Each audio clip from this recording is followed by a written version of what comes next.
Hello, and welcome to this section on verbs.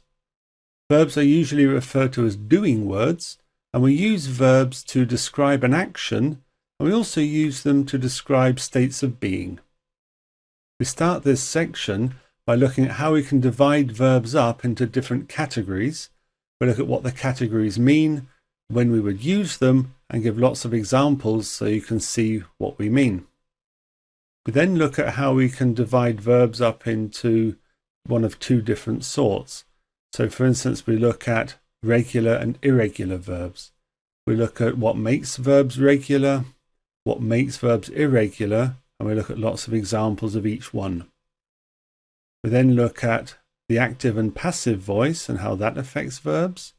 And somewhat related to that, we look at transitive and intransitive verbs, again with plenty of examples so you can see how to use them properly. The last part of this section is to do with auxiliary and modal verbs, and because it's quite a lot of material, it's been split into two parts. So the first one is just the auxiliary verbs, and then the main bulk is a large lesson on modal verbs.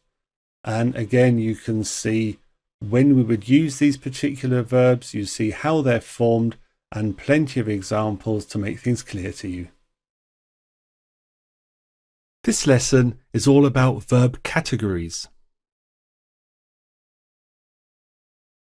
The verbs can be sorted into several different categories, and some verbs can be found in more than one category depending on how we use them.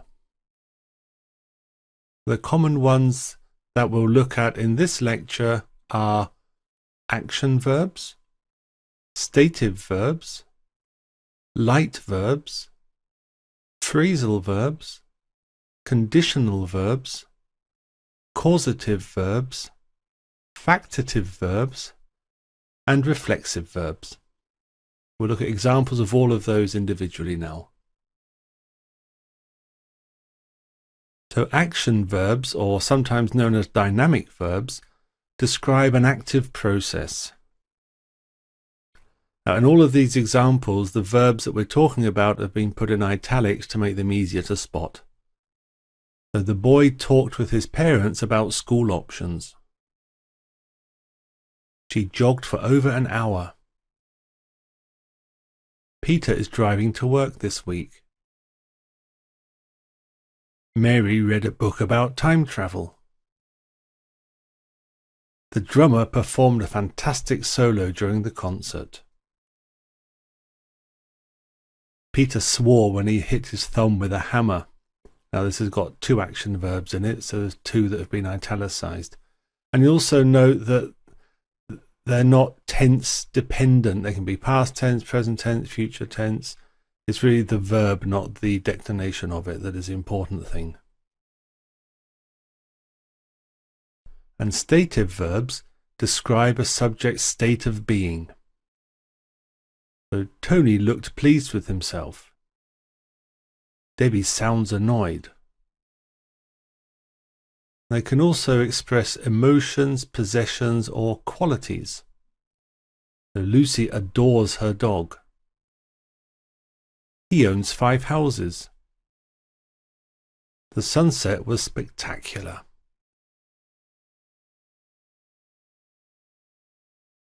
Now, light verbs have very little meaning on their own, and they require other word or words to become meaningful.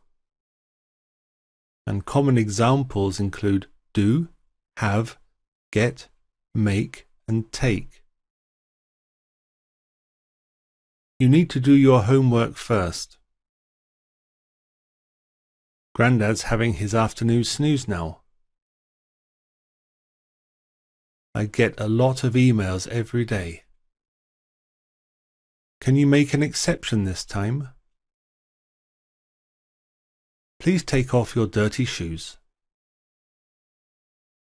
And you'll see all of these examples. We need the extra information to give meaning to the verbs that are in italics. On their own, they tell us nothing.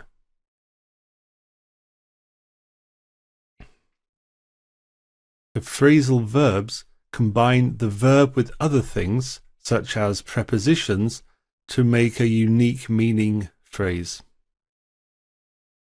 and often used in an idiomatic way. So the plane took off on time. Are you going to give up so easily? Jane now looks after her mother. Slow down, I can't keep up with you. And in all these examples, the preposition has also been put in italics to make it easier to spot.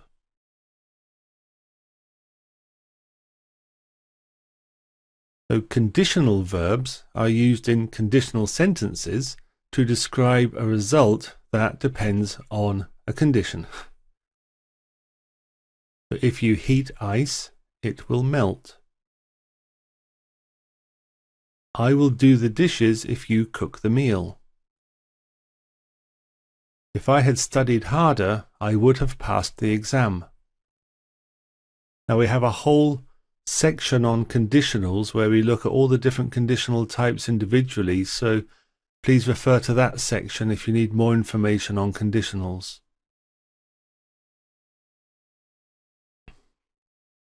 So causative verbs show that something is causing something else to happen, and they're usually followed by a noun or a pronoun and an infinitive verb, and this infinitive verb is the action that was caused. And common causative verbs are make, let, and have. And my parents are making me take violin lessons. My uncle let me taste his whiskey. Peter had the house painted last week.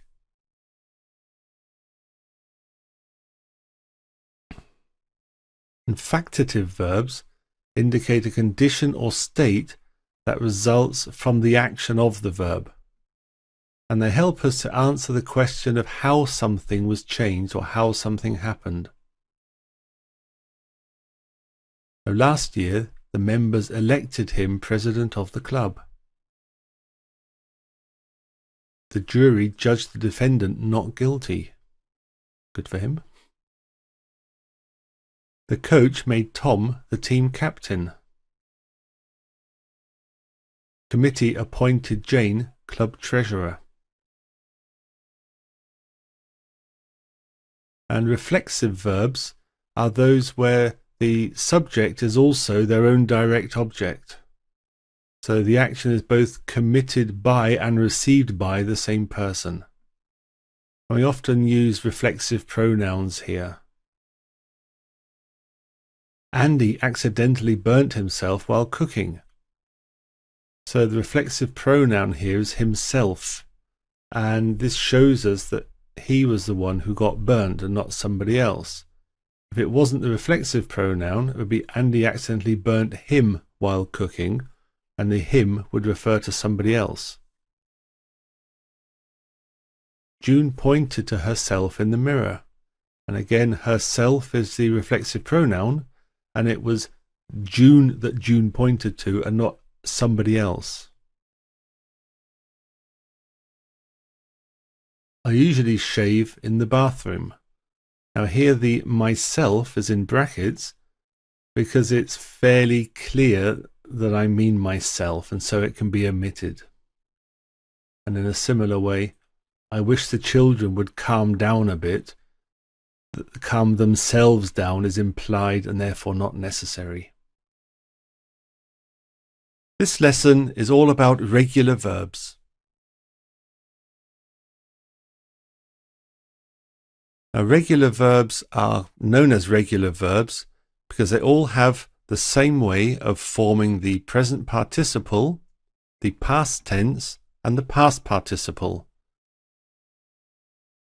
And these are formed from the base of the verb. And you get to the base of the verb by taking the verb and subtracting the word to from it to give you the base. And the base form is also used when forming the present tense. But we'll see examples of all of these. The present participle is formed by adding ing to the base form. And depending on how the base form ends, it might be necessary to make a minor modification. The past tense is formed by adding d or ed to the base form. And if the base form ends in an e, we only add a d to it. And the past participle is formed in the same way as the past tense. Let's take the word to play as our first example. So from the verb to play, the base form is then play. The present participle is therefore playing, i.e. the boy is playing in the garden. The past tense is then played, so the base form plus ed. The boy played in the garden. And as we said earlier, the past participle is the same as the past tense, so it is also played. The boy had played in the garden. If we look at the verb to dance as our second example, the base form is then dance. The present participle is dancing, and because it ends in an e, we take the e away before adding ing. So the girl is dancing in her room. So the past tense is danced. The girl danced in her room. And here we only added the d because the base form already ends in an e. And the past participle is also danced, the same as the past tense for regular verbs. The girl had danced in her room. When we formed the present tense, we use the same as the base form, except for third person singular, which is he, she, and it. And in those cases, we add an s to the base form. So I, we, you, they play. He, she, it plays.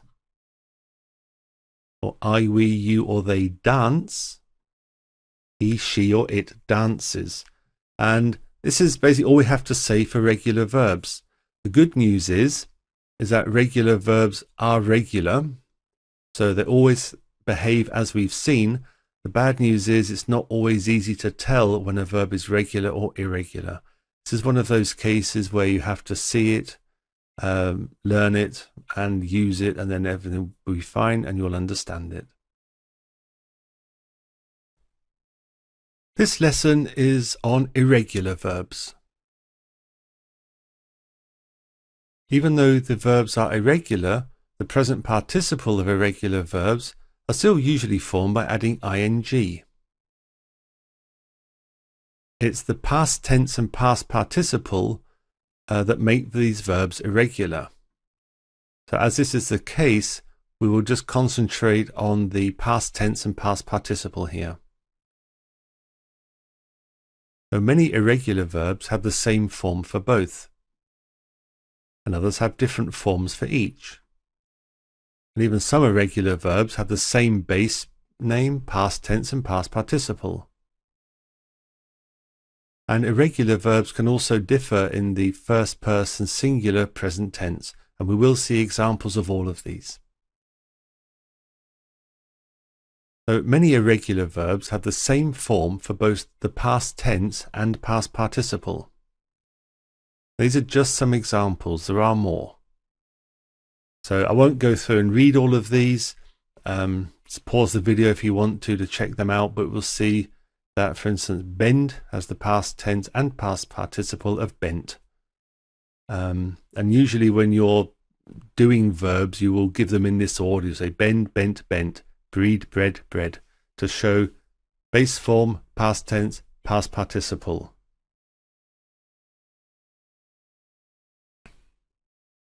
And other irregular verbs have different forms for the past tense and past participle. And again, these are just some examples. There are many more. So we have eat, ate, and eaten. Saw, sawed, and sawn. And again, you might want to pause the video if you want to just have a look at all of them. And other irregular verbs have the same form for the base, past tense, and past participle. And again, just some examples of this. There are others. So here we see the base form with the past tense and the past participle for these verbs as examples where they're all the same.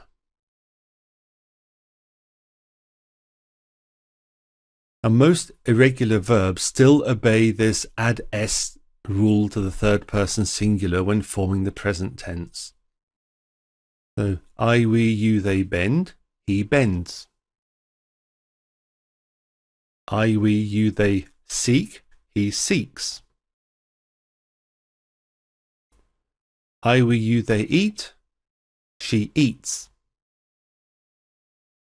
And I, we, you, or they throw, she throws. Or I, we, you, they let, it lets. And I, we, you, or they cut, it cuts. And all of these 6 examples are ones that we saw in the irregular verb block, but they still behave regularly in the present tense, and this is usually the case. How, of course, we have some verbs that do not obey this rule, and it will fail for the third person singular, the he, she, or it part. And these are the verbs to have, to do, and to go. So for to have, we have I, we, you, and they have. That's as it expect, but he has and not he haves. Or I, we, you, they do. She does and not does without the e. And similarly with the verb to go, again we have it goes with es and not just gos. And this also applies to variations of these verbs. So to forego, to undo. If you had undo, it would be I, we, you, they undo, she undoes. And then we have the mother of all irregular verbs, to be. And it's almost irregular in every single aspect of the verb. But fortunately, this is the first verb you learn, and so you tend to get it right from the start, which is a good idea. So the present tense, I am, and the past tense, I was. He, she, it is, or he, she, it was. We, you, they are. We, you, they were in the past tense. All very irregular. Strangely enough, the present participle is being. That's regular. That's it. Past participle is been. This lesson is about the active and passive voice. We can use verbs with either the active voice or the passive voice.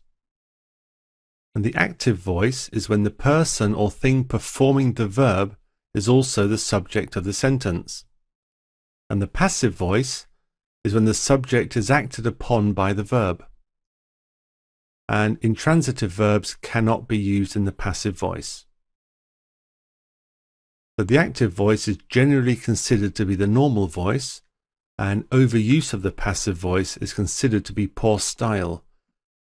And you may not notice this now, but you certainly will by the end of the lesson, that those 2 last sentences were in the passive voice.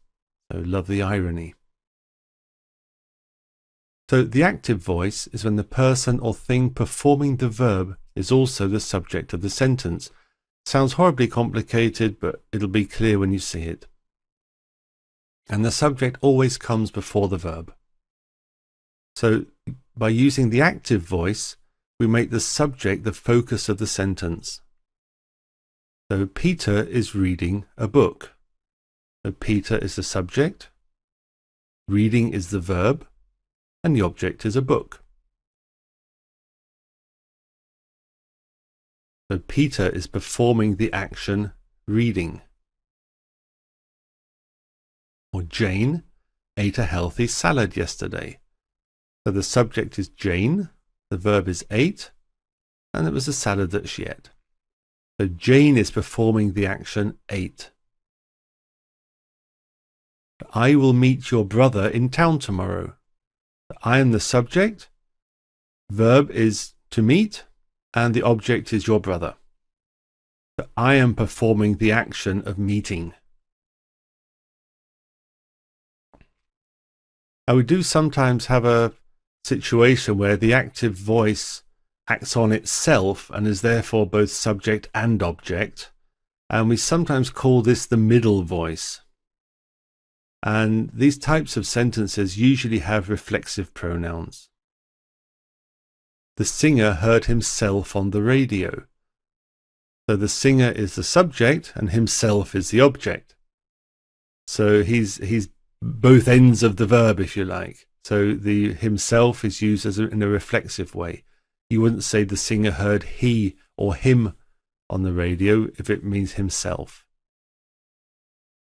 I accidentally bit myself on the inside of my mouth.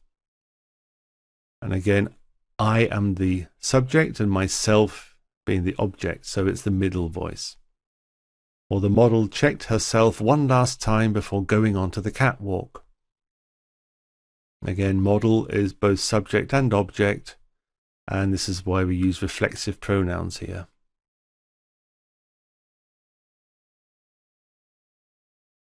So when we form the passive voice, we need a helper verb, and we need the verb to be, and we take the past participle form of the verb. So the receiver of the action comes before the verb, and the agent comes after the verb. So we sort of swap around subject and object. So the agent, i.e. the person or thing performing the action, is preceded by the preposition by. And by using the passive voice, we make the object the focus of the sentence. So the passive voice, as we said, is when the subject is acted upon by the verb. And the subject would be the direct object in an active voice sentence. And we use the passive voice to make the object the focus of the sentence. So if we take this active voice example, his parents are always praising him. So the focus is more on his parents. But if we wish to put the focus on their child, we would say he is always being praised by his parents. And that's the passive version. Or a classic example in the active voice, Lee Harvey Oswald assassinated John F. Kennedy. But the important thing here is the president, not the guy who did it. So we would put this in the passive voice by saying John F. Kennedy was assassinated by Lee Harvey Oswald.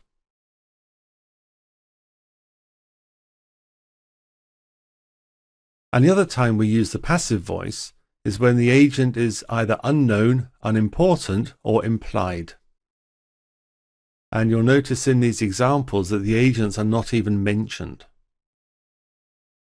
And we can only do this in the passive voice. So as the first example of an unknown agent, my wallet was handed into the police station. Now, the thing that's missing is by somebody. We don't know who the somebody is, and we don't even need to know. It's just enough to say my wallet was handed into the police station. If we have an unimportant agent, a musical concert was performed at the town hall. Now, in this particular case, we're not really concerned with the musicians and who exactly was playing. Obviously, the musicians care, but for this sentence, we're not bothered about who played. It's just enough to say that a musical concert was performed at the town hall. Or we can have an implied agent.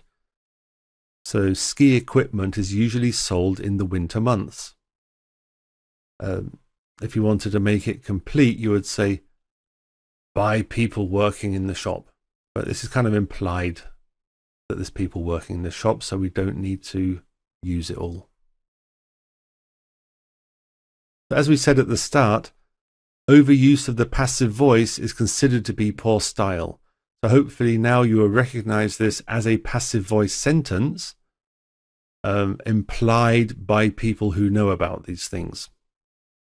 So there's no real numbers, but a guideline is, say, about 10% of the sentences in passive voice and all the rest in active voice. It makes the text more dynamic, more interesting to read. There are, of course, cases such as scientific reports and things like that, which relies heavily on the passive voice because the thing being done is the important thing, not who did it. So you would say the reagents were mixed, not I mixed the reagents. It doesn't matter who did it. So you'll see a lot of passive voice in things like technical reports, but for normal text, try and keep it to at most 10%.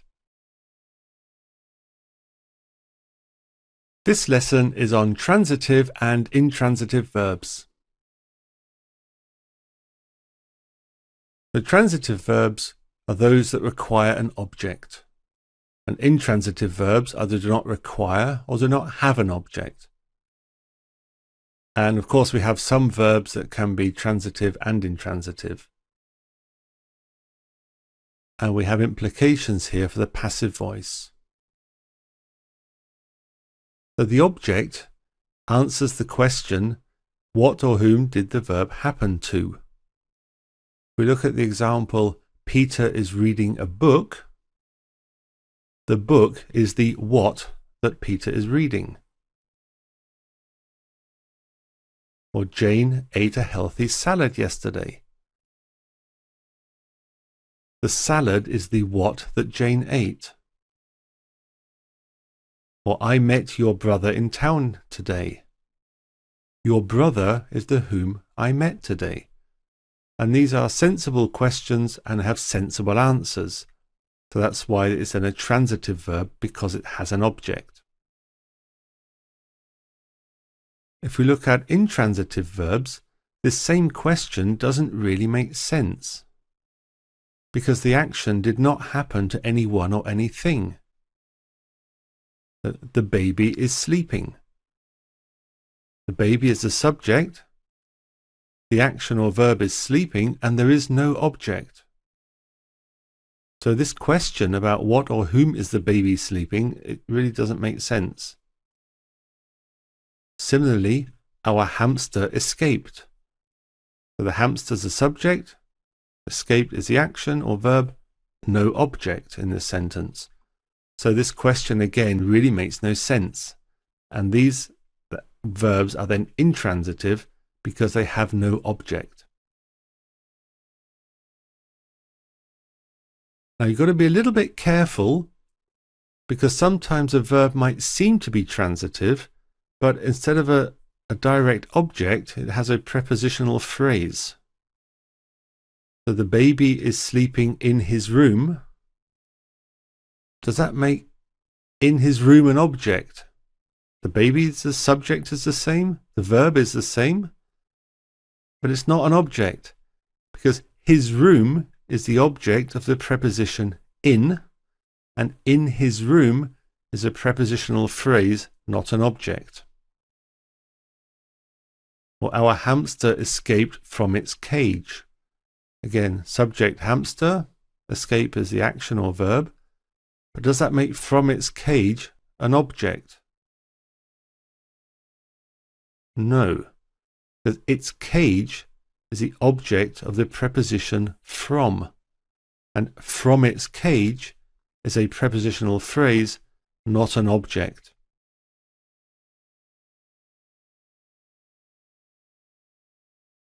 So some verbs, depending on how we use them, can be seen to be transitive or intransitive. And these are sometimes called ambitransitive verbs. So Peter read a book. That's transitive because it has an object. But Peter read all day is intransitive because all day is not an object, it's an adverb. So here the verb is intransitive.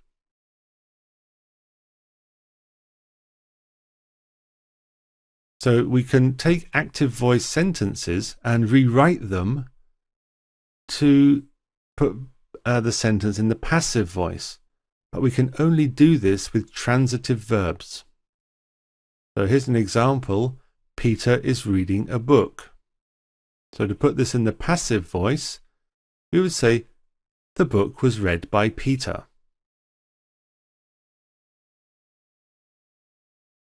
Jane ate a healthy salad yesterday. There's the active voice. The salad was eaten by Jane yesterday is the passive version of that. Or, I will meet your brother in town today. We wanted to put that in the passive voice. Your brother will be met by me in town today. And this is all fine for transitive verbs.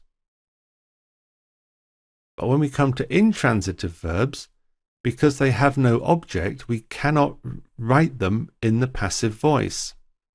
If we take the example, the baby slept for 12 hours, now we've seen here that the for 12 hours is not an object.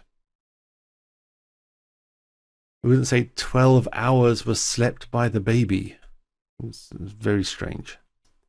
Or our hamster escaped from its cage. We wouldn't say that the cage was escaped by the hamster. And there is a lesson on active and passive voice, and if this is a bit confusing in any way, please check that lesson for more information.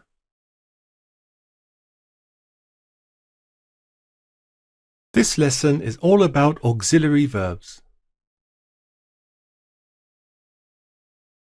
Auxiliary verbs are sometimes called helper verbs or helping verbs. And the main auxiliary verbs we're looking at in this lesson are be, do, and have. Now there are also modal auxiliary verbs. They have their own lesson, so please refer to that lesson for all information on modal auxiliary verbs. The auxiliary verbs can also function as the main verb in a sentence, which sometimes makes them difficult to understand and use. The be is used to form the passive voice. Be and have are used as auxiliaries for verb aspects. Do is used to negate main verbs or to ask questions. When we look at the passive formation, we use the verb to be. John F. Kennedy was assassinated by Lee Harvey Oswald. The shop is usually opened by the manager. Generous donations are being sent to the charity fund. Now, for more information on active and passive voice, please see that lesson for more details. I would like to point out, though, that in using the passive voice, the verb to be has to be conjugated correctly for the subject, and you can see that in these examples. So, to be and to have are used as auxiliaries for verb aspects. So, to be is used to form the continuous aspect. Have is used to form the perfect aspect. And both are used together to form perfect continuous aspects. And again, the verbs must be correctly conjugated here. There is a whole section on tenses and aspects, so please refer to that for more information. We'll still look at some examples in this lesson though. So to be is used to form the continuous aspect. We need to conjugate the verb correctly for the tense that is being used. So Paul was working the night shift last week. That's a past tense sentence. James was not working nights. That's a past tense with a negative. My parents are visiting us now. Present tense. And a future tense, I will be leaving early tomorrow. Please see the appropriate lessons in the tenses and aspects section for more information. We use the verb to have to form perfect aspects. And we have to correctly conjugate to have for the tense being used. I had worked as a programmer before moving to sales. So that's the past perfect form. Jane has lived in London all her life. That's the present perfect.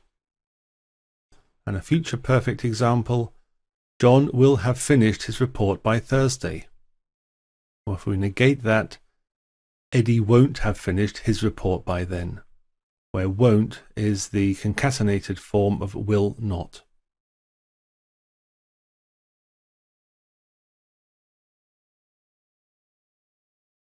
We use to be and to have together to form the perfect continuous aspects. And we need to correctly conjugate these as well.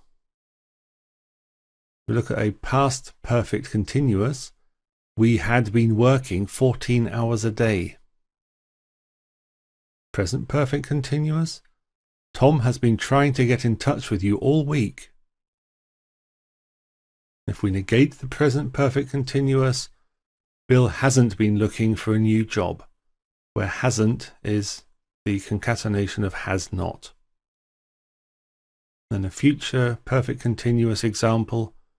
Next year, Joe will have been working here for 25 years.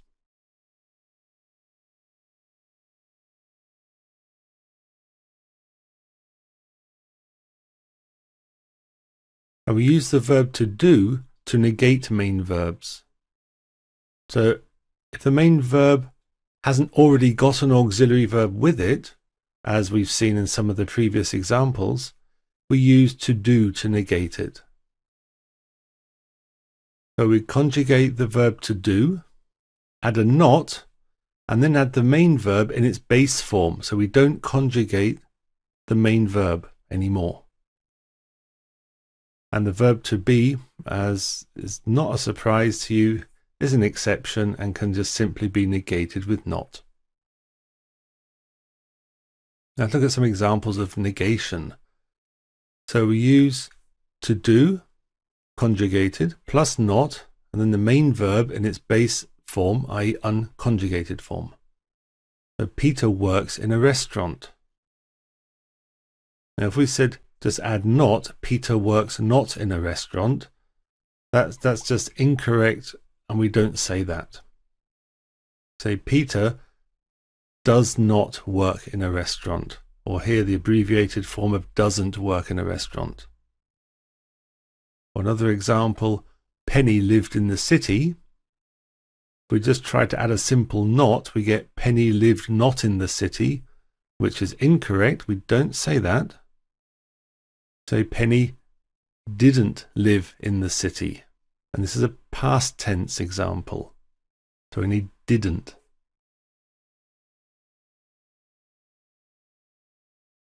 As we've seen in other places, the verb to be is an exception, and we can simply negate it with a not. So Polly is late for work. Polly isn't late for work, where isn't is the concatenation of is and not. That's the present tense. Look at the past tense.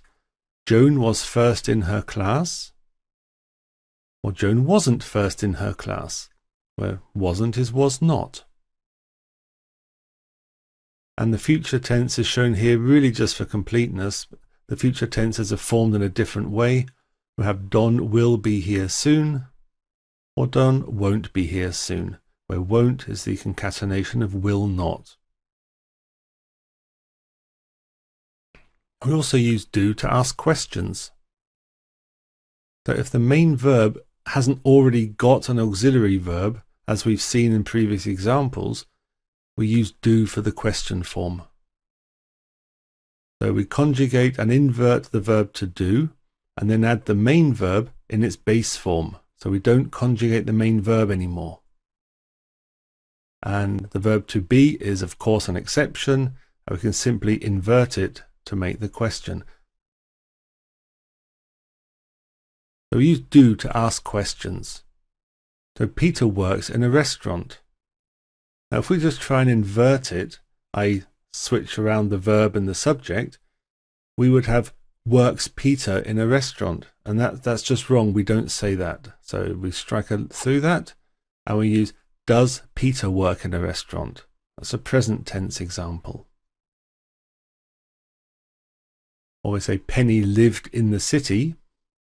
And if we just try a simple inversion, we get lived Penny in the city, which is not correct. We don't say that. We say did Penny live in the city? And because it's a past tense, we have to make do a did. And of course, the verb to be is an exception, and we can simply invert subject and verb to make a question. So, past tense example of a statement would be you were here yesterday. And as a question, were you here yesterday? We just swap the first two words around. That's the inversion. Or a present example, you are happy. And as a question, are you happy? And again, a future tense, just for completeness, you will be fine on the day. Will you be fine on the day? This lesson is all about modal verbs. And just as a warning, it will be a slightly longer lesson. So modal auxiliary verbs, to give them their full title, are usually simplified to either modal verbs or sometimes even just modals. And they're used to modify the main verb by expressing modality. Some examples of what we mean by modality are ability, advice, desires, intent, likelihood, obligation, offers, permission, possibility, requests, suggestions, or willingness. Again, not an exhaustive list. But the modal verbs, or the full modal verbs, these are the complete list, and it's can, could, may, might, must, shall, should, will, and would. And these modal verbs cannot be used in an infinitive form. So we would never say to could or to must or to shall. They're not used that way. Negative sentences are formed just by adding not after the verb. And the good news is that questions can be formed by simple inversion of subject and verb. So we form negative sentences with modal verbs by adding not after the verb. So Mary can swim. Peter can't swim. Where can't is the short form of cannot. And please note, cannot here is one word. John will help with the housework. Paul won't help with the housework. A won't is a short form of will not. I might be late home this evening. Or putting it another way round, I might not be on time this evening. And we can form questions with modal verbs by simple inversion. Again, by inversion, we just swap subject and verb. So, Bob can swim, or as a question, can Bob swim? You should brush your teeth at least twice a day. And this is the answer to the question, how often should I brush my teeth? Or I will help you with your homework.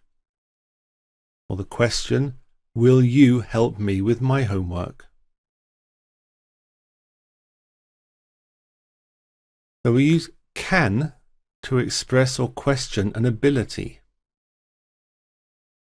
Most modern smartphones can connect to the internet. Can you swim a length of the pool yet? I can't run very fast. We also use could to indicate or question a past ability. When I was younger, I could eat whatever I wanted and stay slim. Jim couldn't read until he was 10 years old. And couldn't is could and not together. Could you still keep in touch without social media? This is probably a question a young child or might ask her grandmother what it was like before the days of social media. Then we look at some advice examples. We use should to give advice and also to ask for advice. You should brush your teeth at least twice a day. Should I tell my boss about the missing money? That's asking someone for advice about what to do. We use would to politely offer advice about something. I would apologize to her if I were you. He's really suggesting you should apologize, but he's phrasing it in a polite way. I think it would be wise to think about your pension now. Again, it's wrapping it in a slightly more polite form, but it's saying to the person, you really should think about your pension now. And we use shall to politely ask for advice about a future decision. As in, where shall we begin? Or who shall I invite to the party? If we look at desires, we use would to express or ask about desires. What would you like to do on our anniversary? I would love to go to that new restaurant. And while they're there, I would like my steak medium rare, please. And we use may to express wishes and future wishes in a formal way. May our success continue in the year ahead. May you both have a happy and healthy life together. Or lastly, may the force be with you. And please notice when we use may like this, we sort of invert it, although it's not a question. It's used sort of rhetorically and when you're giving speeches and making bold statements. But the fact that it's inverted doesn't make it a question. Now, if we look at intent, we use must to make intent stronger. I must get my car repaired this week. I must remember my wife's birthday. I must make an appointment with the accountant. So in all of these examples, I have an intent to do something. By saying I must do what I wanted to do, it kind of strengthens the intent. Now we have likelihood. So we use will to express the likelihood of something in the immediate present. So for example, the doorbell rings. Ding dong. Oh, that will be Jim. He said he would pop around today. Now, it might not be Jim, but you think it probably is. Who is that in the car? Oh, that would be Peter's new girlfriend picking him up from work. And we use would to express the likelihood of something in the immediate past. Your shoes have been chewed up again. Oh, that would be our dog. Sorry about that. It might not be the dog, but they think it probably is. You answered the door and there was no one there. No, that would be the neighbour's kids. Ringing the bell and running away. Or you should to express a likely or expected outcome. The result should be back in a week. We expect them to be back by then. This book should be interesting. So you expect it to be interesting. Maybe you've heard about it or read other books by the author.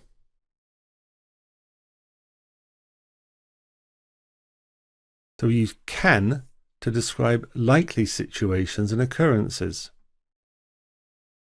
You can be sure that this is probably a bad idea. You can safely place a bet on that horse. Worst advice ever. And we use could to indicate a possibility or a likelihood. This could cause you a lot of problems. It looks like it could start raining at any time.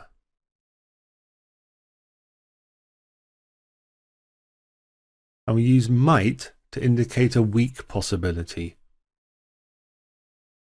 Take an umbrella. It might rain. Probably won't, but it might. If we don't leave now, we might not arrive on time. Again, I think we'll be on time, but we better make sure. And we use must to indicate a strong likelihood.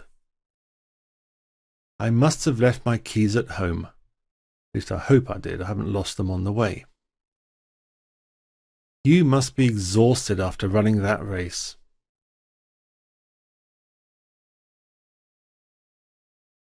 If we look at obligation, we use must to indicate obligation.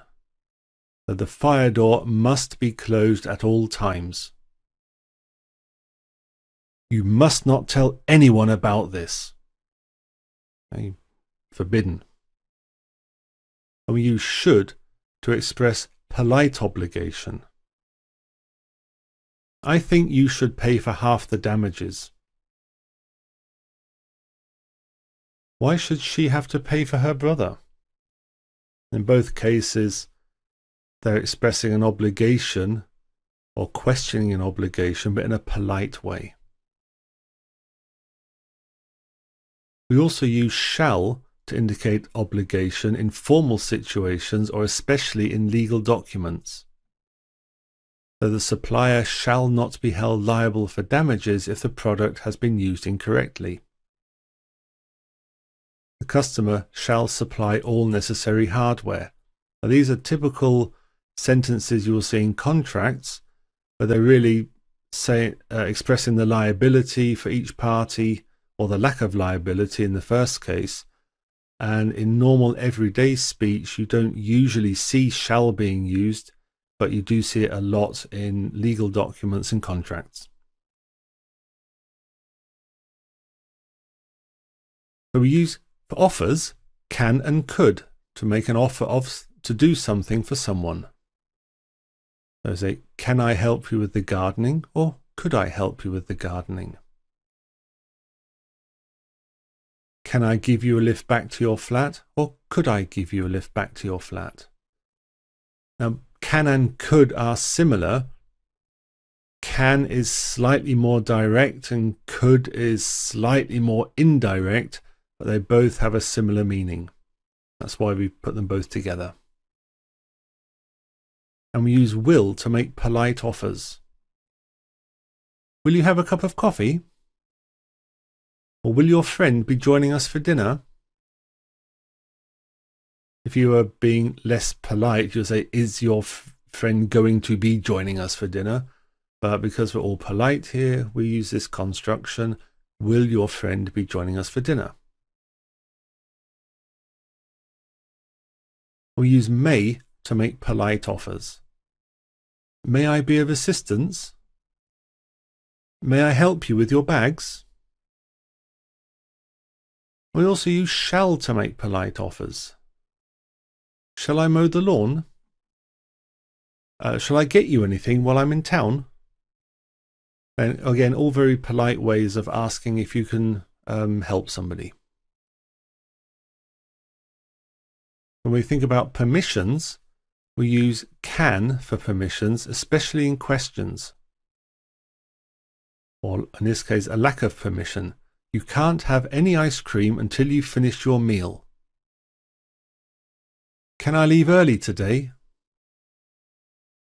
And we use could to ask for permission to do something. And could is a little bit more polite than can. Could I take next week off, please? Do you think you could approve the project budget? Now, if we're being more polite, we use may to ask for something and to formally deny permission as well. May I borrow your black tie, please? Students may not leave the hall during the exam. And we use might to add a little bit of extra politeness. I wonder if I might bring a friend to the party, which is the polite way of saying, can I bring a friend to the party? But we wrap it up in this way to make it more polite and more indirect. Might I be excused from the table, please? Very, very polite and slightly old-fashioned way of asking if they can leave the table.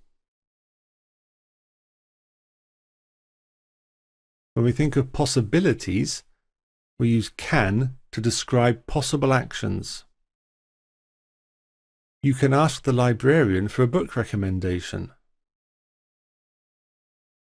People can easily lose track of time when accessing social media on their phone.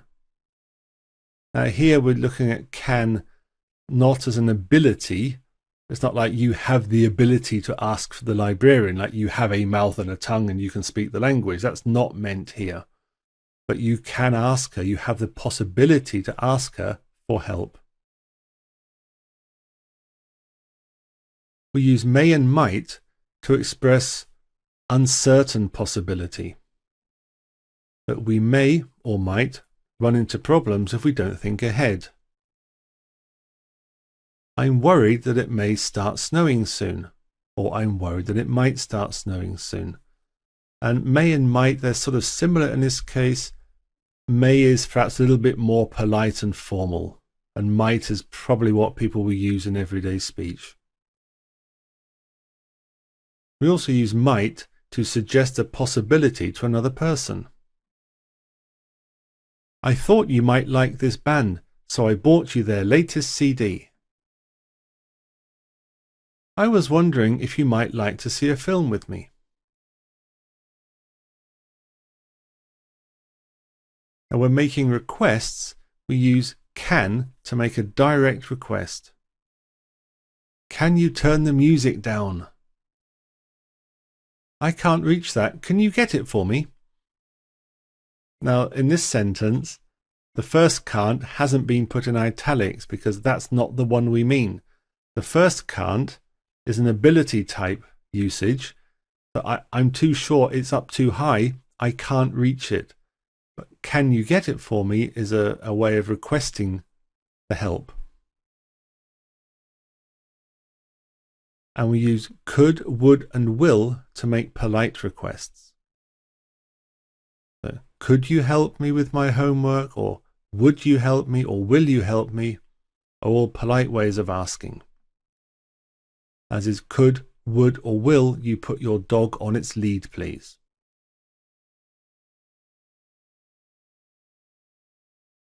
So for suggestions, we use shall to politely ask for suggestions. Shall we invite your parents over for dinner? And of course that song, what shall we do with the drunken sailor? Don't worry, I won't sing, I'll spare you that pain. And we use would to ask for somebody's opinion or suggestion. What would you suggest we do tomorrow?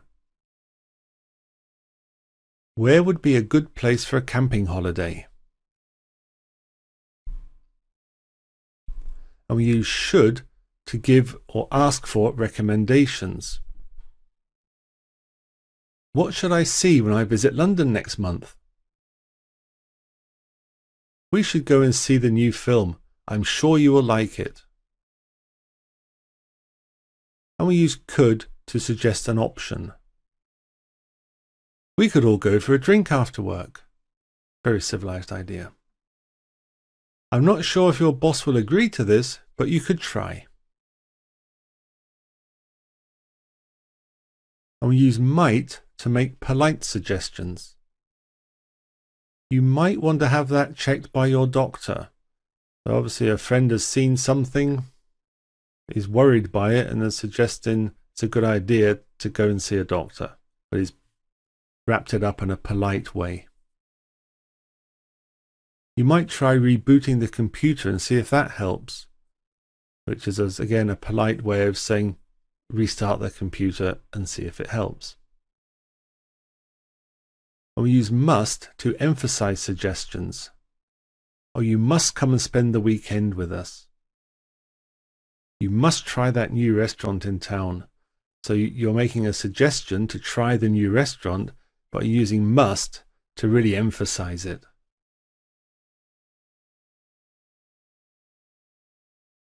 And we use will to indicate an immediate willingness or unwillingness.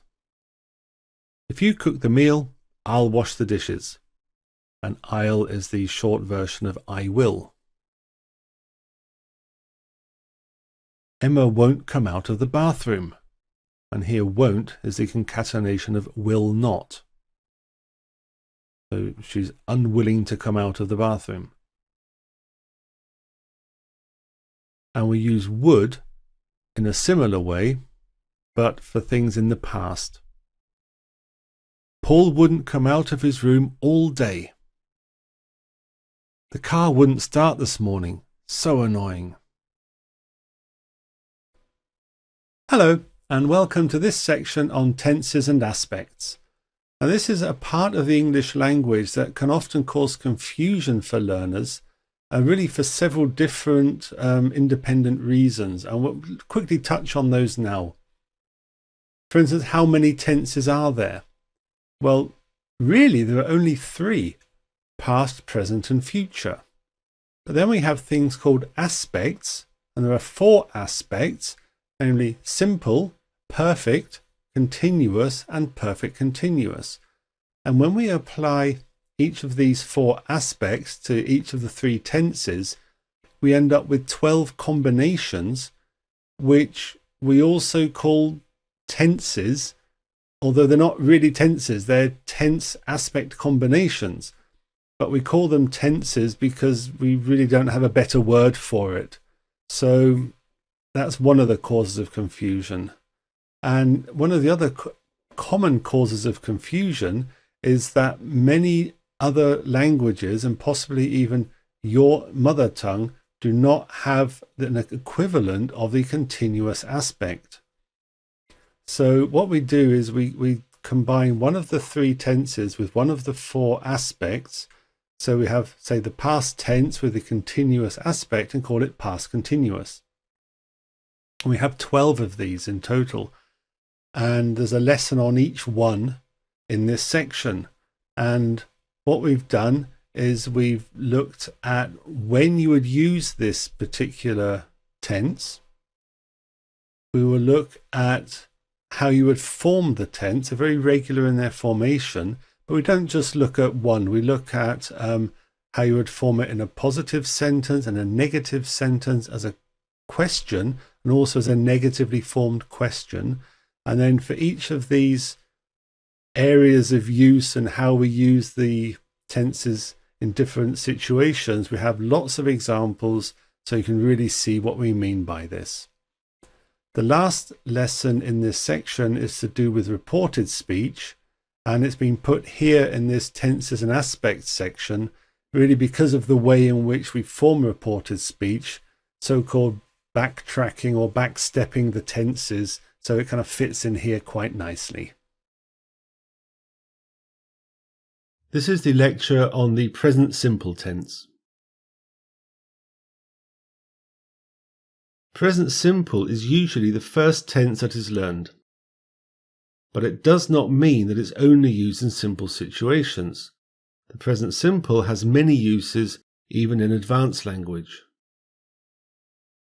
And strangely, it is not used for describing actions that are happening right now.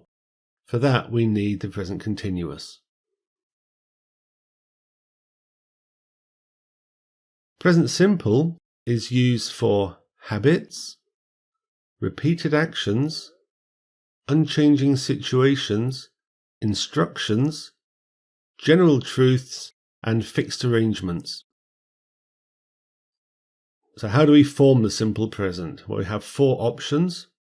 In the positive case, the subject plus conjugated verb. And as an example, I like ice cream. So I is the subject, like is how to like is conjugated for first person singular, and so we get I like ice cream.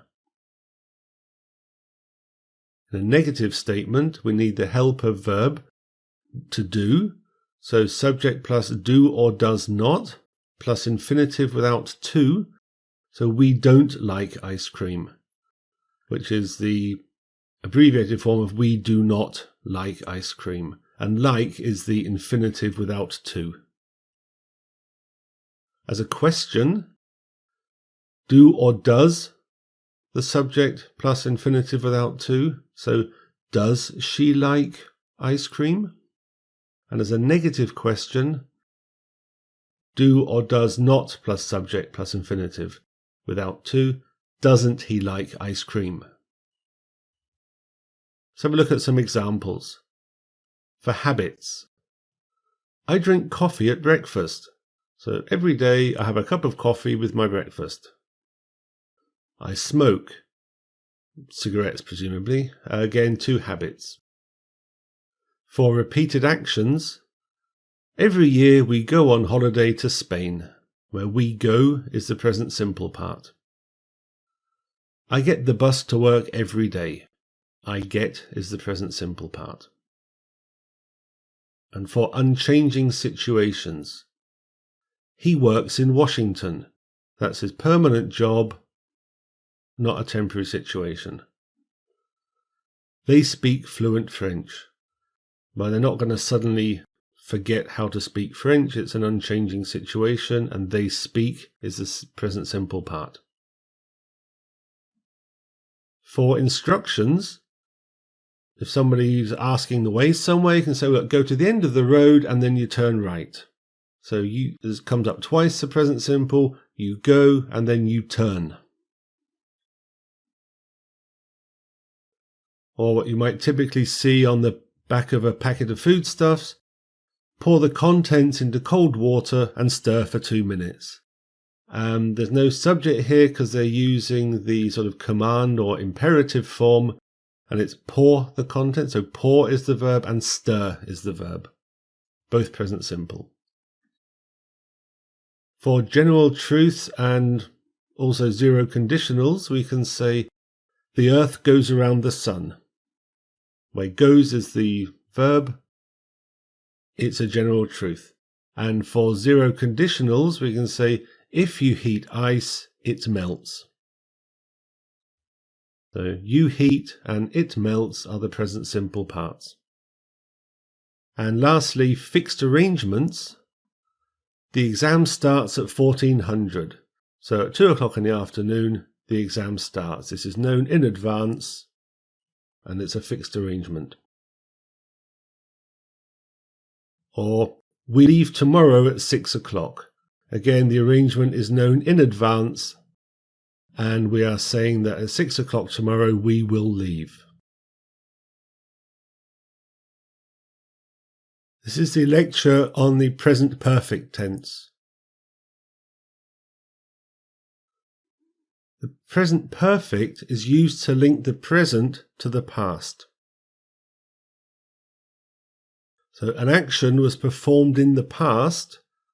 The exact time is not important and is usually not specified. And the action is not as important as the results of the action. So we use the present perfect for finished actions with a result in the present, or finished actions during a person's lifetime, or finished actions in a continuing period of time, or finished actions that happened recently. We also use them for unfinished actions that continue into the present, and for past actions that occurred multiple times.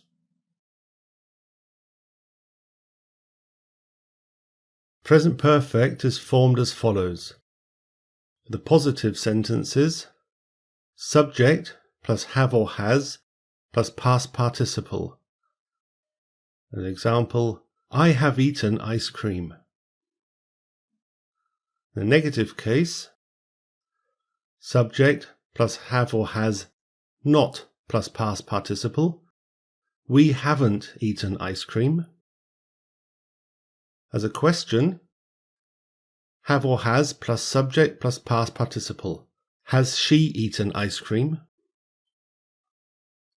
And as a negative question, have or has not plus subject plus past participle. Hasn't he eaten ice cream? And we'll look at some examples. So for finished actions with a result in the present, I've lost my keys.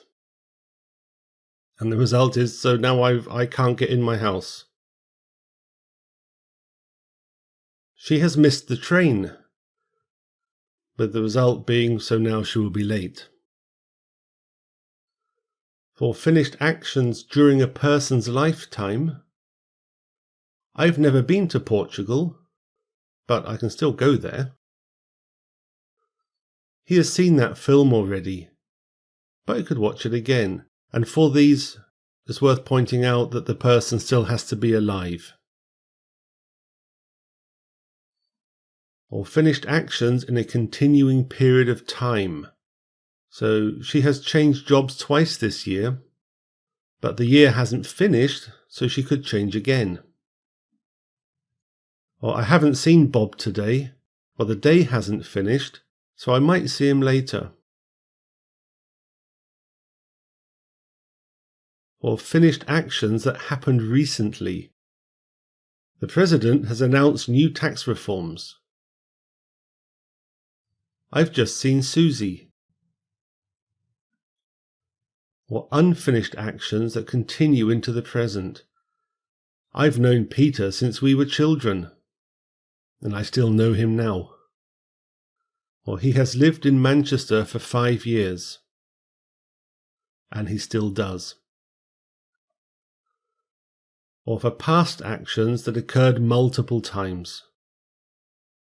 I have seen that film 10 times. Or we have been to that pub many times.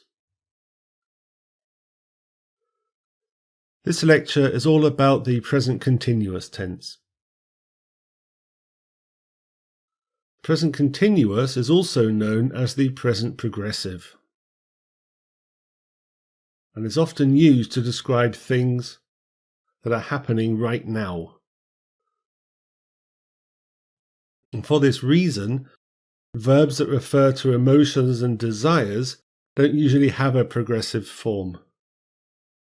So for instance, fear, love, hate, because if you fear something, you don't just fear it now, you feared it yesterday and last week and last year, and you'll probably fear it tomorrow as well. So for these things that are generally true, we would use the present simple.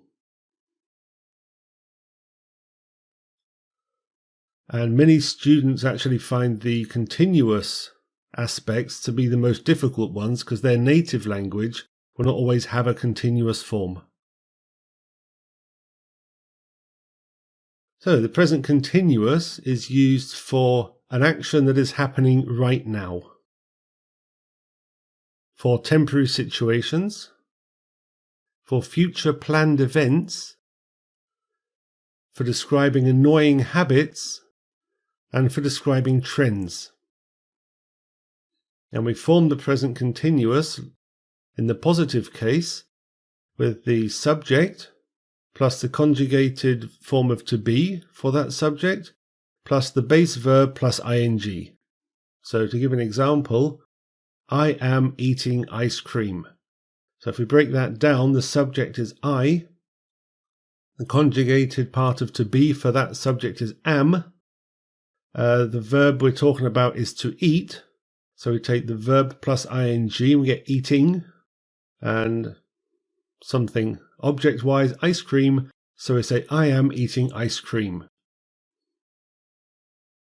In the negative case, it's similar. We have subject plus conjugated to be plus not plus verb plus ing. So we aren't eating ice cream. So subject is we, the conjugated verb of to be is are, then add not, we contract it are not to aren't, and we've got eating ice cream. If we take the question form, we have the conjugated to be plus subject plus verb plus ing. So, is she eating ice cream? And lastly, as a negative question, conjugated to be plus subject plus not plus verb plus ing. So, isn't he eating ice cream? Look at some examples. For an action that is happening right now, you are learning about the present continuous. Good example, that. I am using the internet. Or for temporary situations, he is working on a building site. Now, if we compare this with the simple present, he works on a building site. That would be his normal job. But he is working on a building site implies that it's something temporary. Or it is raining. In other words, and it's raining, temporary, we hope it'll stop soon. Or for future planned events. We are going on holiday next week. So the holiday has been planned, it's in the future, we are going. Or I'm leaving early today. So you're at work and you're telling a colleague or your boss that you're going home early. You've planned this. I am going early today. Or for describing annoying habits. He's always forgetting his phone. You're constantly complaining about my family. And you'll notice that words like always and constantly often appear in this type of sentence. Or for describing trends. Many people are becoming vegetarian. And lastly, heavy metal is making a comeback. This lecture is on the present perfect continuous. The present perfect continuous is a combination of the present perfect and the present continuous. And it focuses on the action itself rather than the results of the action. And if you compare this with the present perfect, which focuses more on the results. So just very quick example, the present perfect continuous is I've been reading the book you suggested, and the present perfect is I've read the book you suggested. Now if we're talking about focusing on the action, I've been reading the book you suggested, it sort of means I haven't finished it yet, I'm enjoying it, the reading is the thing that's important. Thank you for giving it to me, I'm enjoying it, I'm still reading it. And the present perfect focuses more on the result. So I've read the book you suggested, so I've finished it now, and now we can talk about it. I hope that is clear. The present perfect is used for unfinished actions that are still happening in the present, temporary situations or habits, actions that have recently finished with relevant results for us now. The formation of the present perfect continuous is in the positive case subject plus have or has plus been plus verb plus ing. So I have been eating ice cream. So subject is I takes have, not has, been, and then eat is the verb plus ing. So I've been eating ice cream. In a negative one, similar to above, but after have has we add a not. So we haven't been eating ice cream. As a question, have or has plus subject plus been plus verb plus ing. So has she been eating ice cream? As a negative question, similar to the question, but after have or has we have a not. So the example, hasn't he been eating ice cream? Let's look at some examples. Unfinished actions that are still happening in the present. I've been living here for 3 years, and I still live here now. Or I've been waiting for 2 hours, and I'm still waiting. Now in both of these, we could have used the present perfect. And the first example would be, I've lived here for 3 years. And we can sort of almost interchange the two. In this particular example, the meaning is almost the same. And in the second case, we would have said, I have waited for 2 hours. And by using the perfect continuous form, it's sort of emphasizing the waiting. For temporary situations or habits, so I've been jogging a lot recently, which is something I don't normally do. If it was something I did normally do, we would say present simple, I jog. Or I've been reading that book you suggested and haven't quite finished it. Or for actions that have recently finished with relevant results now. So it's been raining, which is why I'm wet. Or I've been studying late this week, which is why I'm tired. This lecture is on the past simple. The past simple is the basic form of the past tense in English. Past simple or simple past, they're the same thing. Past simple often uses finished time words such as last week, 2 days ago, yesterday, those sort of things. And it doesn't really matter how long ago things happened. The duration is also not important. And the simple past might look like a tense in your native language, but be warned that the usage could well be different. We use the simple past in English for completed actions that happened previously, or completed states that happened previously, or completed feelings that happened previously. For news details, for unlikely or impossible situations where we use a second conditional, and for reported speech. We form the past simple as follows. For positive cases, we take the subject and the verb and add ed. And this is the regular case, as in I liked ice cream. But please be aware there are many irregular past forms. The negative case, we need a helper verb, so subject plus did not plus infinitive without to. So we didn't like ice cream. As a question, we also need the helper verb to do. Did plus subject plus infinitive without to, as in did she like ice cream? Was a negative question, did not plus subject plus infinitive without to, as in didn't he like ice cream? Some examples of completed actions that happened earlier. I watched the film yesterday. The Romans invaded Britain. Now, you'll notice the first example has the word yesterday in it, as we mentioned at the start, but the second example doesn't.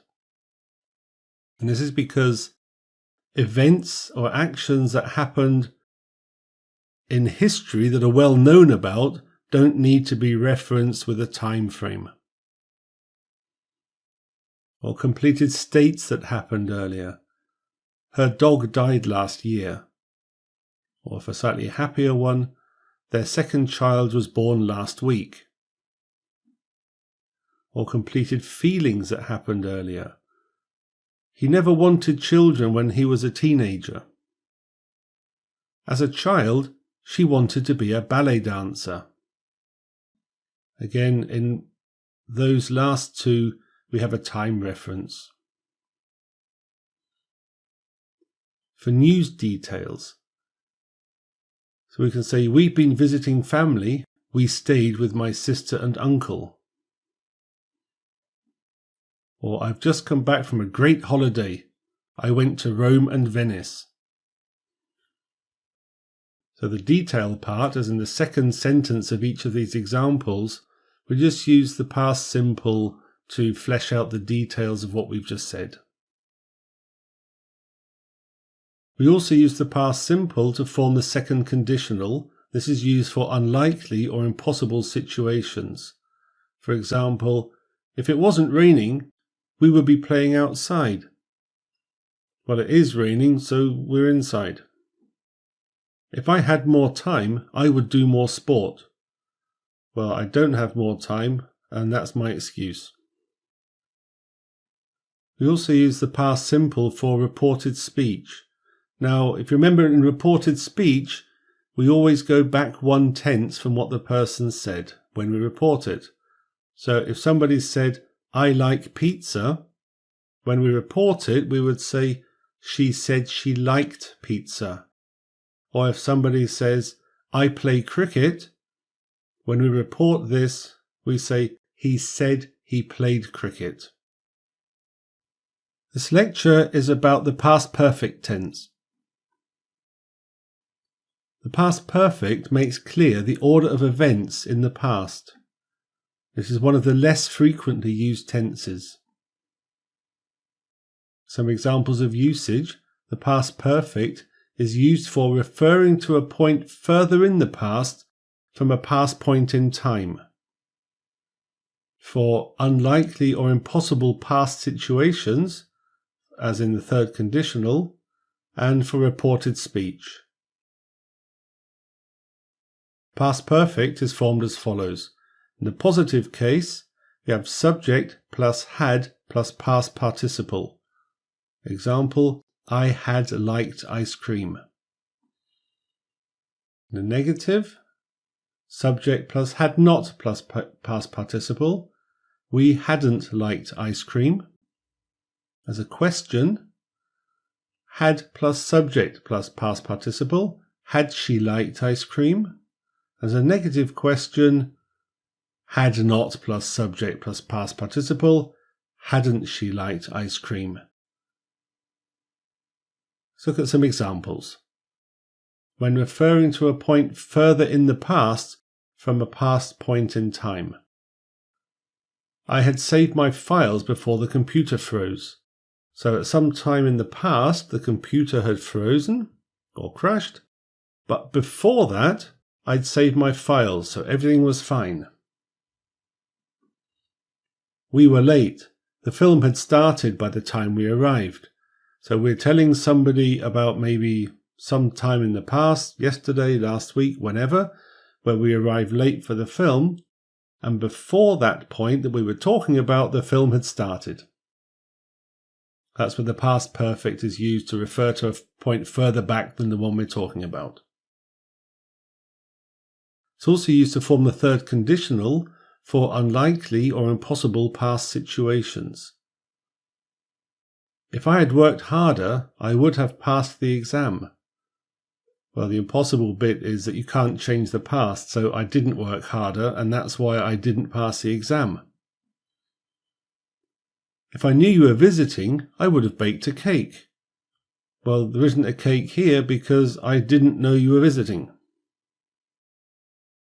And for reported speech, bearing in mind that when we report something, we drop back a tense from the tense that was used.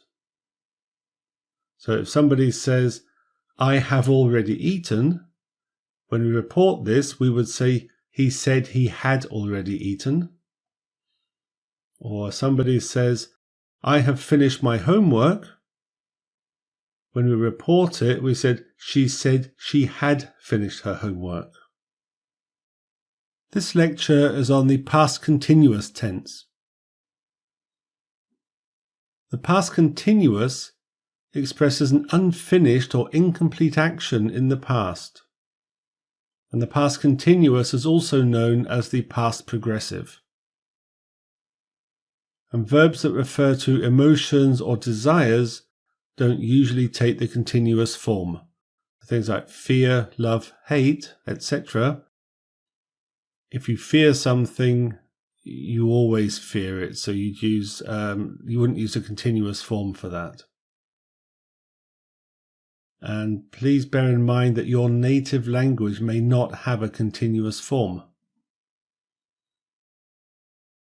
The past continuous is used for incomplete actions that happened earlier, to describe a story's background, to indicate a change of mind, to emphasize duration, for old habits that no longer happen, and in reported speech. This is how we form the past continuous. In positive cases, subject plus was or were plus verb plus ing, as in I was eating ice cream. As a negative, subject plus was or were plus not plus verb plus ing, we weren't eating ice cream. As a question, was or were, subject plus verb plus ing, was she eating ice cream? Or as a negative question, was or were not plus subject plus verb plus ing, wasn't he eating ice cream? Let's look at some examples. For incomplete actions that happened in the past. I was shopping when you called. He was working yesterday evening. And in both cases, they carried on shopping or working. They hadn't finished. To describe a story's background. As the sun was setting, he took out the ring and proposed. Oh. I was having such a lovely dream when the alarm went off. So we use the past continuous to form the background as the sun was setting. Or to indicate a change of mind. I was going to watch a film, but I cleaned the house instead. Or I was going to clean the house, but ended up playing on the computer. Which one matches you the best? Or to emphasize duration, I was working on that new project all weekend.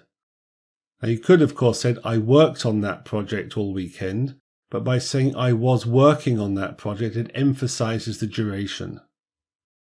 As does they were playing cards all night. For old habits that no longer happen. He was always forgetting his keys. She was always singing in the shower. And for this context, we often use words like always, often, frequently. And the thing to bear in mind is that now he remembers his keys, or she no longer sings in the shower. And for reported speech. So with reported speech, we always drop back a tense when we report what somebody said. So if somebody said, I am saving to buy a new car, when we report it, we say, he said he was saving to buy a new car. Or we are planning our holiday, and when we report it, we would say, they said they were planning their holiday. This lecture is on the past perfect continuous tense. The past perfect continuous corresponds to the present perfect continuous, but refers to a point of time in the past. The past perfect continuous is also known as the past perfect progressive. And with this tense, the process is more important than the results of the process. Past perfect continuous is used for something that started in the past and continued up to another time in the past, for something that finished just before another thing in the past, and for reported speech. Past perfect continuous is formed as follows. In the positive case, subject plus had been plus verb plus ing. I had been eating ice cream. As a negative, subject plus had not been plus verb and ing. We hadn't been eating ice cream. As a question, had plus subject been plus verb plus ing. Had she been eating ice cream? And as a negative question, hadn't plus subject plus been plus verb and ing. Hadn't he been eating ice cream? Here are some examples of something that started in the past and continued up to another time in the past. He had been having a lunchtime sleep when his boss walked in. I had been working as a software developer before switching to sales.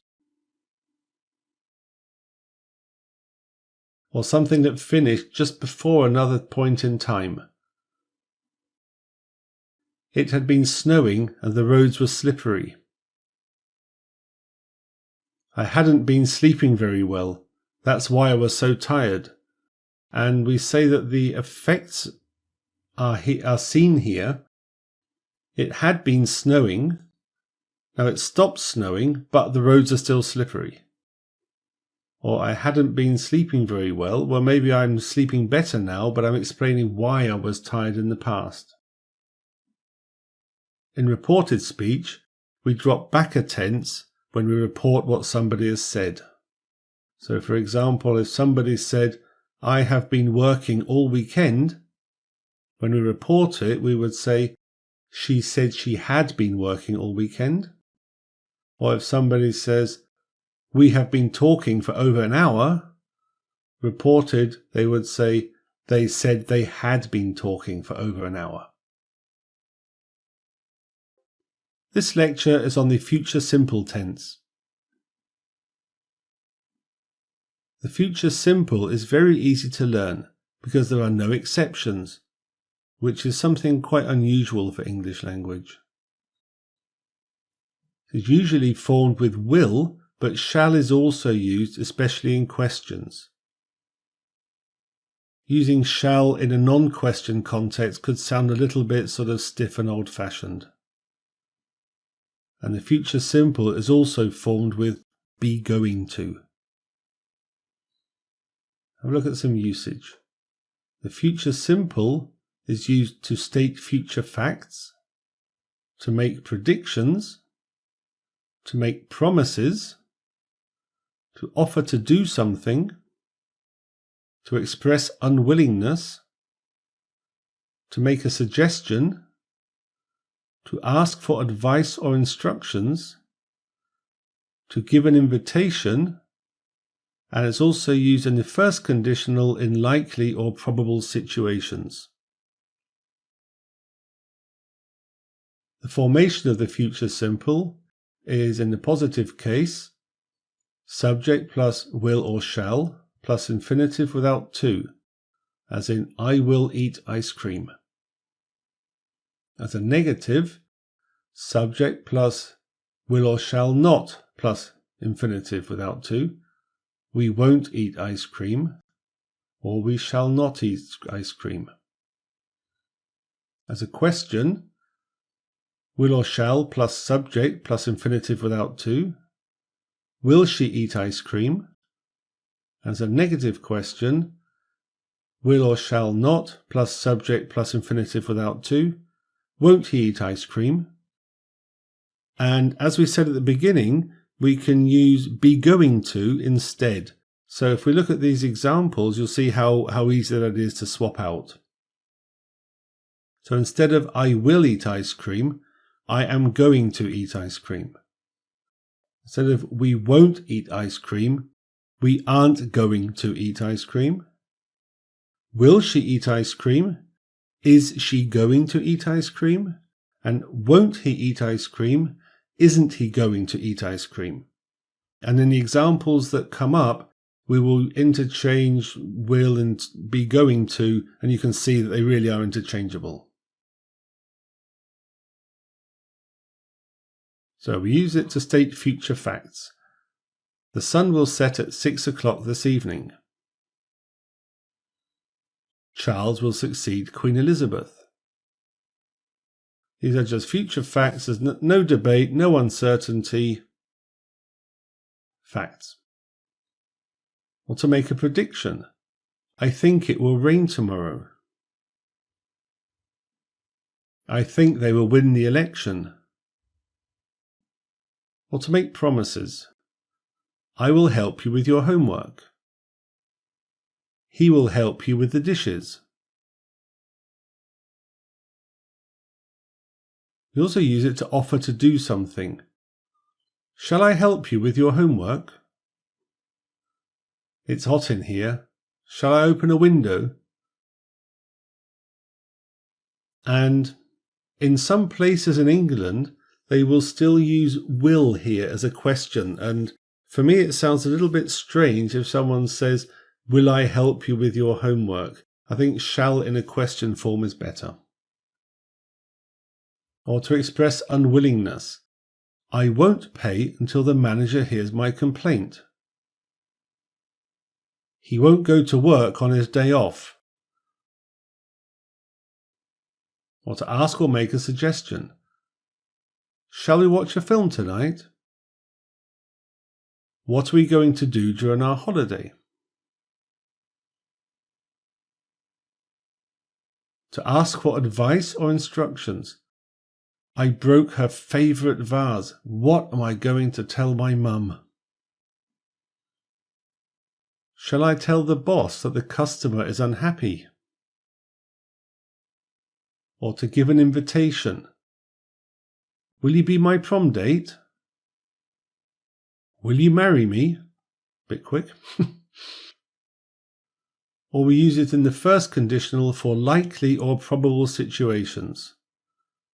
If it rains tomorrow, we will play inside. Now, the rain tomorrow looks quite likely. If you reduce the price by 10%, I will buy the kitchen today. Well, they could well reduce the price, and then I will buy it.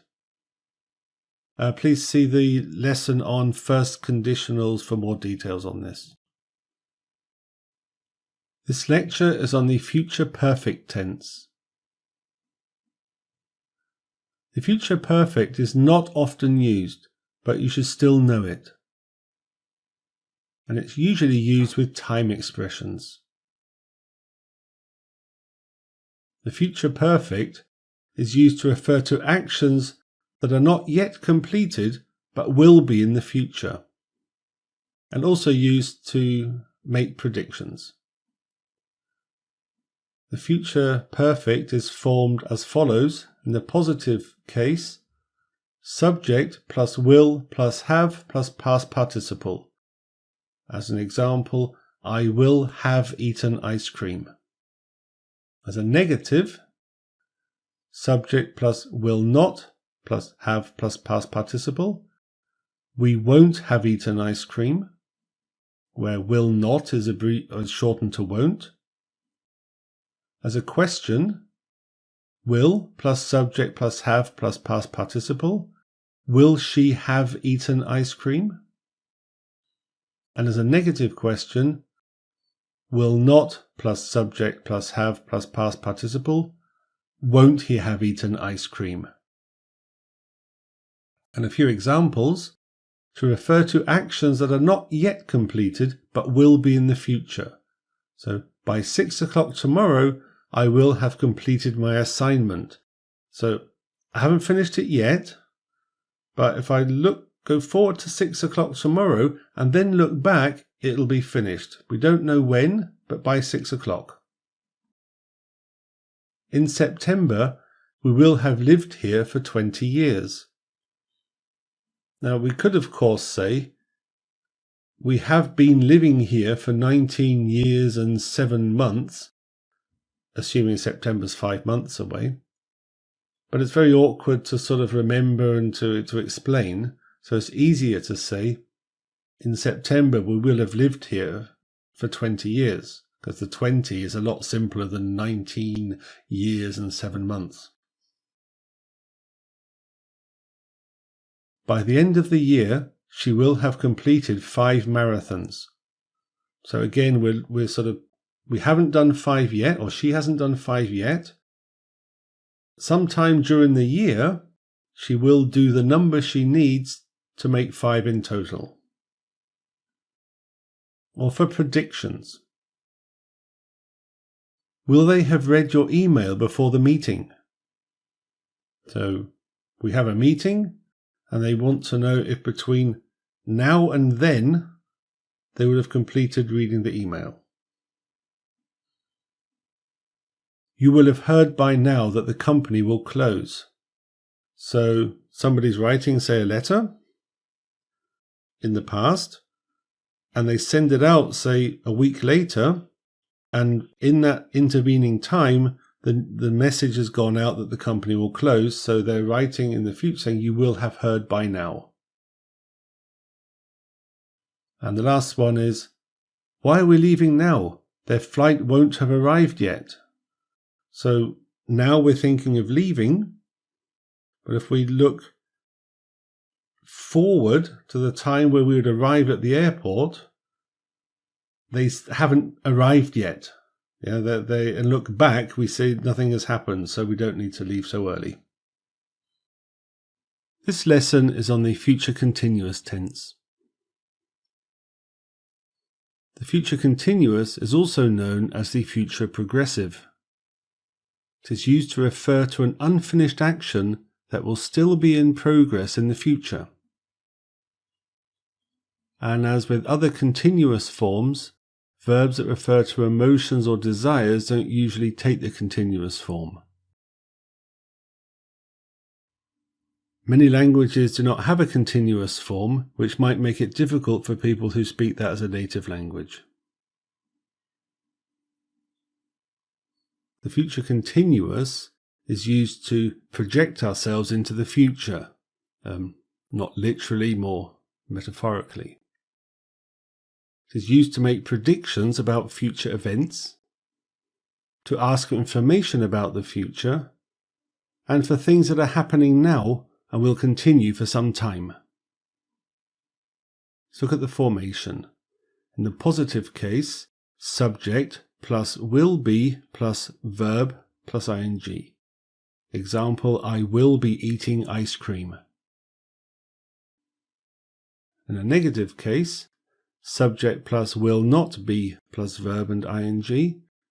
We won't be eating ice cream. Again, will not being shortened to won't. As a question, will plus subject plus verb and ing. Will she be eating ice cream? And as a negative question, won't plus subject plus be plus verb and ing. Won't he be eating ice cream? So look at some examples of when we project ourselves into the future. This time next week, I'll be skiing in Switzerland. By the end of the year, I'll be running marathons in under 3 hours. You will be working in your job next month. And in all of these, you'll notice there is a time component. Or to make predictions about future events, you'll be missing English beer when you move to Germany. I expect I'll be seeing Susie at the meeting. When I go to London, I will be staying with friends. And these ones don't require the time component. You also use it to ask for information about the future. Will they be joining us for lunch? Will you be going to the party tomorrow? Will you be bringing your new boyfriend to dinner? And these are sort of the polite way of asking, because it's a bit more indirect. If you wanted another way of asking, you could say, are they joining us for lunch? Are you going to the party tomorrow? Are you bringing your new boyfriend to dinner? But by using this sort of will they or will you, it makes it slightly more indirect and therefore a bit more politer. Or for things that are happening now, and will continue for some time. The stock prices will still be falling tomorrow. While you're sleeping, I'll still be doing my assignment. Will the sea level still be rising in 10 years? This lesson is on the future perfect continuous tense. The future perfect continuous is also known as the future perfect progressive, and it is one of the lesser used tenses in English.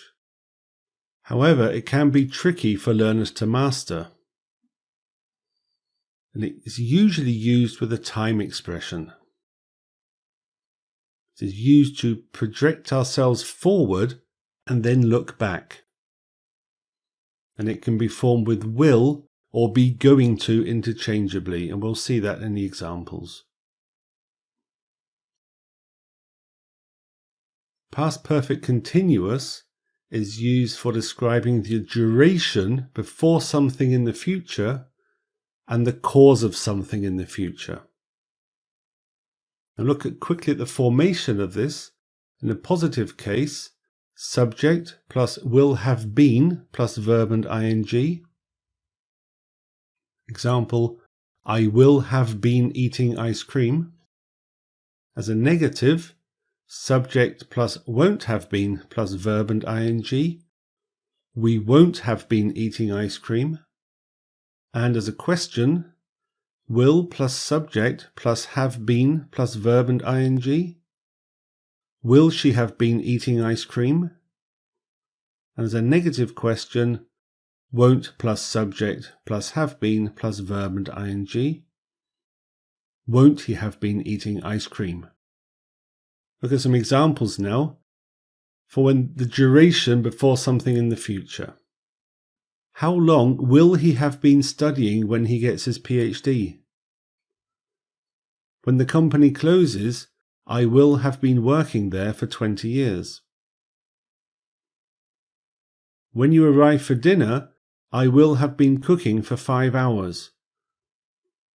And in all of these cases, we sort of imagine ourselves in the future looking back to see how long something has taken which hasn't finished yet,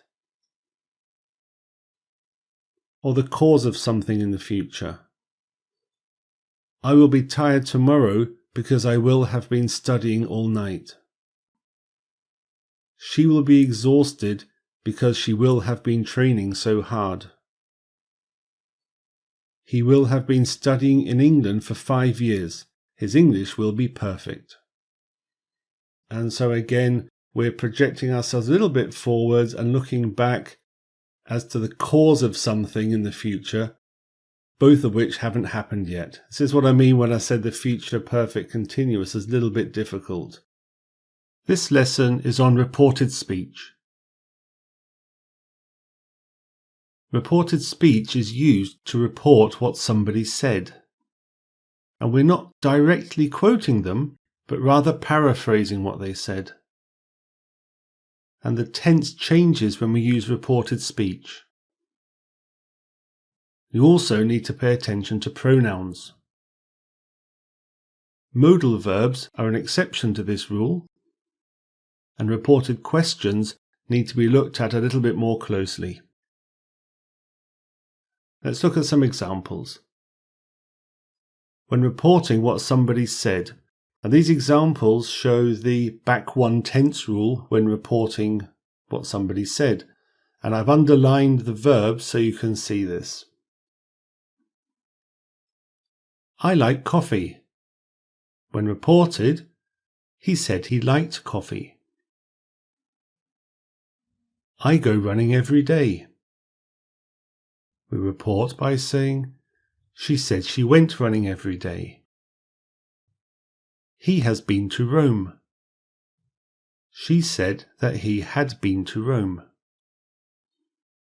I will be running for president. He said he would be running for president.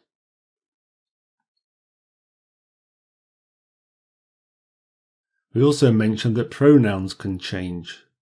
and it depends on who is talking to whom. I like coffee. He said he liked coffee. I go running every day.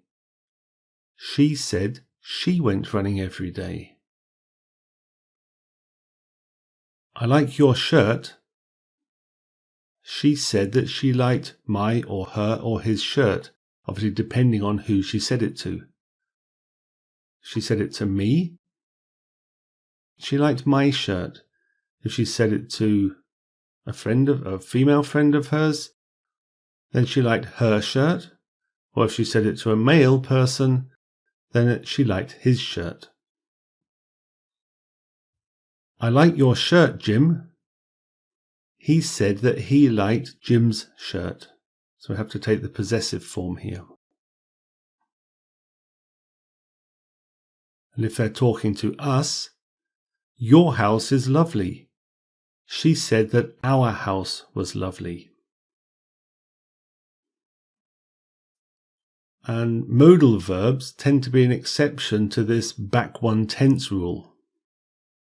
So the quote, I would like a coffee, he said he would like a coffee.